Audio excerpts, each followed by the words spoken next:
बाहर बच्चा मेरा ये खेलने के लिए निकला तो वहीं कुत्ते खड़े थे। इसको जब कुत्ती ने देखा तो कुत्ती ने हमला किया तो 5 कुत्ते और भी थे जो उन्होंने भी इसको हमला कर दिया।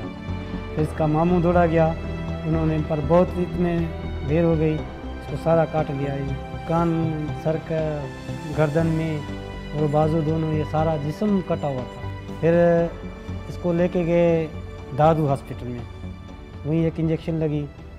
उन्होंने कहा कि इसे हैदराबाद लेके जाएं, हमारे पास इलाज नहीं है, आईसीयू नहीं है। फिर हम हैदराबाद पहुँचे, उन्होंने भी ये ज़ख़म थोड़े साफ़ किए, उन्होंने भी वही इंजेक्शन लगाया जो दादू वालों ने लगाया। फिर उन्होंने कहा कि इसे आप कराची जना लेके जाएं। फिर हम जना पहुँचे, उन्होंने बच्चे को देखा। उन्होंने कहा कि हमारी हड़ताल चल रही है, हमारे पास स्टाफ नहीं है, डॉक्टर नहीं है, हम 5 दिन के बाद रखेंगे, इसको आप सिविल लेके जाएं। फिर हम सिविल पहुँचे, एक डॉक्टर ने देख के उन्होंने अपनी तरफ से हम फ़ोन किया इंडस में कि हमारे पास केस आया है जो हमारे पास इलाज नहीं है, अगर आपके पास इलाज हो इंडस में तो हम बच्चा भेजें। फिर मैडम ने कहा बच्चा भेजो, हम इलाज करेंगे।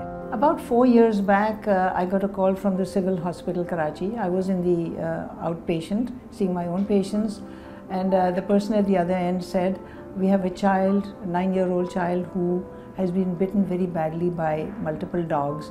Can you take care of him? So I said, okay, send him over to the Indus Hospital and we'll do what we can. So about an hour, 2 hours later, the father wheeled in the boy on a stretcher, completely covered by a white sheet. And the father looked exhausted. He had not eaten or drunk in 3 or 4 days because of the condition of the child. When I uncovered the sheet from the boy's face, he was completely covered in clotted blood, old blood. His scalp had just come off. We could see his skull, his bone was visible, and we could see scratches and deep marks on his face, his eyes, his ears, chest, back, arms, legs, everywhere. I mean, he'd got like hundreds of bites because 5 animals had mauled him. I have never in my life seen such horrific wounds from a dog bite or multiple dog bites as I had seen in this child. Indus अस्पताल is famous for rabies treatment. होता क्या है कि जब कोई भी जानवर काटता है तो हम फ़ौरन ज़ख़म नहीं बंद कर सकते। ज़ख़मों को थोड़ा टाइम देना पड़ता है, हमें 48 से 72 घंटे देने पड़ते हैं ताकि वो उसमें जो जरासीम है वो अंदर बंद नहीं हो और वो सफाई हो जाए उनकी। तो उसको हमने फ़ौरन उसी दिन उसके इंजेक्शंस लगाने होते हैं। ये कुत्ते के कांटे से बचाव के इंजेक्शंस होते हैं, वो सारे ज़ख़मों में लगते हैं। तो आप ये कह सकते हैं कि अच्छा भाई अब ये मरीज़ जो है जिसे कुत्तों ने काटा है ये अब रेबीज़ से बच सकता है।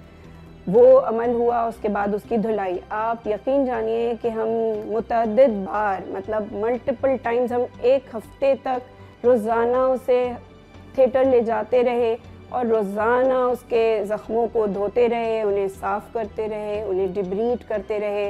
ये जो सर्जरीज़ इसकी होती रही, ये स्टेप बाय स्टेप थोड़ा थोड़ा करके हमने इसके ज़ख़मों को साफ़ किया, इस लेवल पर लेकर आए कि वो बंद हो सके। अल्हम्दुलिल्लाह ये सर्जरीज़ हुई हैं उसकी। यहाँ पर उसका जो सर के ऊपर बालों वाला हिस्सा था वो तकरीबन 1/3 गायब था। फिर इसके जो है वो कान की बारी आई, तो कान के बनाने का तरीका ये हुआ कि उसके लिए जो है हमें 3 स्टेजेस करने पड़े। अभी इसका इलाज मुकम्मल नहीं हुआ है, हम 3-3.5 साल से कर रहे हैं और अभी मज़ीद 1.5-2 साल का अरसा है जिसमें हमने गुलाम शब्बीर की मुख्तलिफ सर्जरीज़ करनी है। इसको जब हम पहले लेके आए तो बहुत सीरियस था, इसकी हालत ऐसी थी ये बचने के लायक नहीं थी। फिर मैं इधर जब पहुंचा तो डॉक्टर मिले, उनको मैंने कहा भाई मेरे बच्चे की आपको देखना है अच्छी तरह से। फिर डॉक्टर ने बोला कि भाई ये आपका बच्चा नहीं है, ये समझो हमारा बच्चा है, अब जो इलाज करेंगे हम अपना बच्चा समझ कर करेंगे। फिर इस पर जो इलाज किया, बेहतरीन इलाज अच्छा किया और इतना प्यार मिला जैसे अपनों से भी ज़्यादा मिला। गुलाम शब्बीर जो है अब इतने 3.5 साल के अरसे में एक सहमे हुए और ज़ख्मी बच्चे से तब्दील होकर नाउ ही इज़ माशाल्लाह very confident and happy child. वो एक खुश और बहुत पुरसुकून बच्चा है जो अब कहीं भी जा सकता है और आ सकता है, उसे डर नहीं लगता। thank God, Allah ka lakh lakh shukar hai, this boy survived. And even now he comes to the clinic, to the plastic surgeon's clinic, to get himself checked and for, whatever procedures are still remaining. So we're very happy this boy survived because of the team effort. अल्लाह ने इसको नई ज़िंदगी दी है और hospital Indus के बहुत एहसान है और इलाज मेरे बच्चे का अच्छा हो गया। हॉस्पिटल वाले जो भी स्टाफ हैं वो मैं उनको भाई और बहनें मानता हूँ।